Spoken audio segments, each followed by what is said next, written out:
আজকে সকাল সকাল চলে এসেছি একদম গাছ বসাতে। গাছ বসাবো বলতে এটা কি গাছ বলো তো? এটা হচ্ছে স্বামী গাছ। স্বামী গাছটা অনেকেই জানে, আবার অনেকেই জানে না। এই গাছটা কিন্তু পুজোতে ব্যবহার হয়। পুজোতে বলতে শিব ঠাকুরের পুজোতে ব্যবহার হয়। শিব ঠাকুরের পুজোতে এই গাছ আর কি, গাছের পাতা দেয়া হয়, মানে যেমন বেলপাতা দিয়ে পুজো করা হয়, তেমন হচ্ছে এই গাছের পাতাও একটু নিয়ে শিব ঠাকুরকে দেওয়া হয়। আবার এই গাছের পাতা আবার মঙ্গলবার, শনিবার, রবিবার এই গাছের পাতা আবার কিন্তু তুলতে নেই। তো সেটাও আবার আমাদেরকে খেয়াল রাখতে হবে। তো এই পাতা হচ্ছে যেমন বেলপাতা শিব ঠাকুরের প্রিয়, তেমন হচ্ছে এই স্বামী গাছের পাতাও শিব ঠাকুরের অত্যন্ত প্রিয়। তো এটা অনেকে জানে না, তো এটা আমি শুনেছিলাম, তো গাছটা নিয়ে আসা হয়নি। তো রথের দিনকে আমি পেয়ে গেছি গাছটা, আর আমি বাড়িতে নিয়ে এসেছিলাম। সেই দিন থেকে কদিন হয়ে গেল আমার গাছটা বসানো হয়নি। তো আজকে আমি সময় পেলাম সকালবেলা, বলি গাছটা বসিয়ে নিই। আর আজকে হচ্ছে শিব ঠাকুরের সোমবার, মানে শ্রাবণ মাসের প্রথম সোমবার। আমি পুজো দিতে যাব মন্দিরে, তো সেই জন্য ঝটপট করে সমস্ত কাজও সেরে নেব। তো এই দিয়ে দেখো আমার গাছটা বসানো হয়ে গেল। আর এই গাছের পাতা দিয়ে আমি আজকে শিব ঠাকুরের প্রথম সোমবারটার পুজোও করেছিলাম। তো সেটাও আর কি তোমাদেরকে একটুখানি দেখিয়ে দিচ্ছি। এই যে দেখো আমি এই যে গাছের পাতা একটু তুলে নিয়েছি, নিয়ে হচ্ছে শিব ঠাকুরকে দিলাম, দিয়ে সোজা চলে এসেছি রান্নাঘরে। রান্নাঘরে আজকে সমস্ত রান্নাই নিরামিষ হবে। বাঁধাকপি ভাজা করছি। বাঁধাকপি ভাজাটা না আমাদের বাড়িতে সবাই খেতে খুব ভালোবাসে, মানে তরকারি যত না ভালোবাসে তত আর কি বাঁধাকপি ভাজাটা খেতে ভালোবাসে।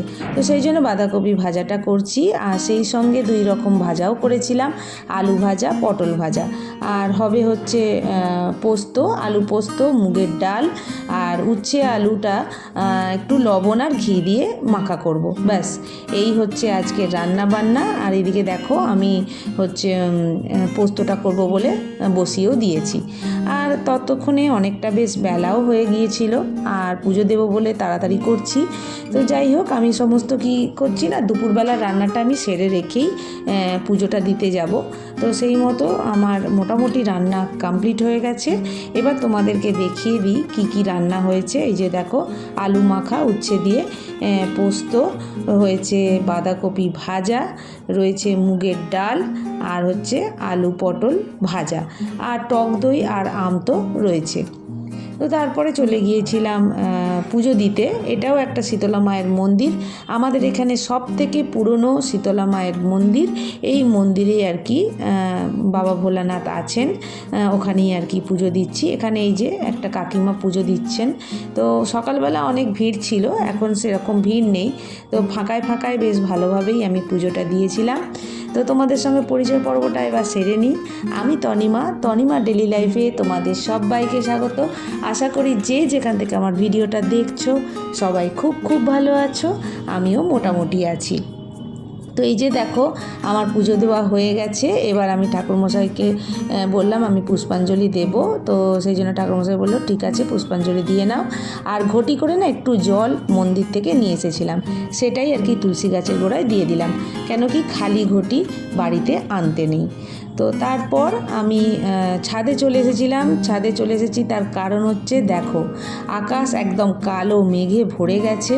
তো সেই জন্য জামা কাপড়গুলো সব দিয়ে গিয়েছিলাম, সেগুলো মোটামুটি শুকনো হয়ে গেছে, ওই জন্য সেগুলোকে তুলতে চলে এসেছিলাম ছাদে। আর ঝটপট করে জামা কাপড়গুলোকে তুলবো তার আগেই আমি দেখছি কি সুন্দর কুমড়ো দানা থেকে কুমড়ো গাছটা বেরিয়েছে। মানে আমার এত মজা লেগেছে, এটা আমি রথের দিনকে বসিয়েছি, আর সেই সঙ্গে দেখো গাছটাও বেরিয়ে গেছে, আর বেশ অনেকটা বড়ও হয়েছে। এরপরেই দেখছি গুড়ি গুড়ি বৃষ্টি আরম্ভ হয়ে গেছে, আর সঙ্গে সঙ্গে আমি কি করছি, তাড়াতাড়ি করে জামা কাপড়গুলোকে তুলে নিচ্ছি। এবার আর কি বিকেলবেলার আর কি রান্না মানে হচ্ছে আলুর দমটা করে নিচ্ছি, কেন কি ছেলে স্কুল থেকে এসে এই তরকারিটা দিয়েই রুটি খায়, তো সেই জন্য আর কি করে রেখে দিলাম। আর সবাইকে দুপুরবেলার খাবার দিয়ে দিয়েছি আর আমি ফল খেয়ে নিয়েছিলাম। আর এদিকে বৃষ্টি একটু একটু পড়ছে, ছেলেকে স্কুল থেকে আনতে গেছি আমি, আর ওদের ছুটি হয়ে গেছে।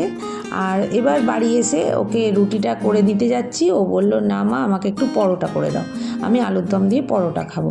তো একটুখানি পরোটা ওকে ভেজে দিলাম দুটো, দিয়ে ওকে খেতে দিয়ে দিলাম, দিতে ও টিউশন চলে গেল। ছাদ থেকে যে জামা কাপড়গুলোকে তুলে নিয়ে এসেছি সেই জামা কাপড়গুলোকে এবার গোছাবো। আর কিছু জামা কাপড় দেখো আমার গোছানো হয়ে গেছে, তো ওই জামা কাপড়গুলোকে এবার আলমারিতে তুলে রাখবো। তো আলমারিতে তুলতে গিয়ে দেখছি দেখো লণ্ডভণ্ড আলমারি, এই যে জামা কাপড় বের করেছে আমার ছেলে করেছে, দেখো আলমারির অবস্থা, দুদিনের বেশি গোছানো থাকে না। তো তারপরে সবাইকে আর কি ডিনার দিয়ে দিয়েছিলাম, মানে রাতের কথা বলছি, রাতের চলে এসেছি এবার, ডিনার দিয়ে দিয়েছিলাম, ও সবাই ডিনার করে নিয়েছে আর আমিও করে নিয়েছি সেই সঙ্গে। সবাই শুতে চলে গেছে, তখন আমি ধীরে সুস্থে কিছু গ্রসারি জিনিসপত্র যেগুলো আনতে দিয়েছিলাম সেগুলোকে আর কি লিস্ট মিলিয়ে দেখে নিলাম। আজকের ভিডিওটা আমি এখানেই শেষ করছি। যদি আমার এই ভিডিও তোমাদের ভালো লেগে থাকে অবশ্যই বলবো সাবস্ক্রাইব করে আমার পাশে থাকার জন্য। আমার নতুন বন্ধুদের, পুরনো বন্ধুরা তোমরা যেভাবে আমাকে সাপোর্ট করছো এইভাবেই সাপোর্ট করে দিও। আজকে আসবো আর একটা নতুন ভিডিওর সঙ্গে, ততক্ষণের জন্য টাটা।